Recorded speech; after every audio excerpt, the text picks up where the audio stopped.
Hey everybody, today I'm going to be unboxing my latest Amazon purchase.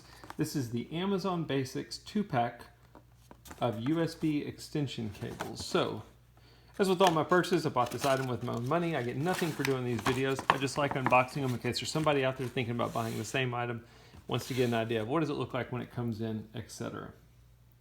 So 2 cables, they've got some different sizes you can pick from when you go to order. First, let me show you the box. In case you're interested in seeing it, there's not much to it. I'm not sure that you're going to be able to see this. There's a lot of stuff written on here, but it's in different languages, so it's not quite as much information as what it looks like. And then the cables themselves. So I got the 2-pack of 6-foot cables.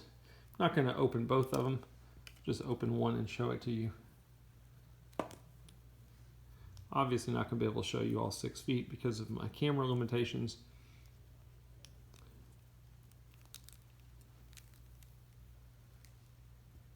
It's not as long as I thought, but it does look like it's going to be 6 feet once I stretch it out. Standard USB, these are USB 3.0.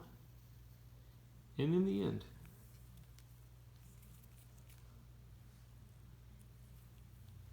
anyway, that's a quick unboxing. I hope it helps.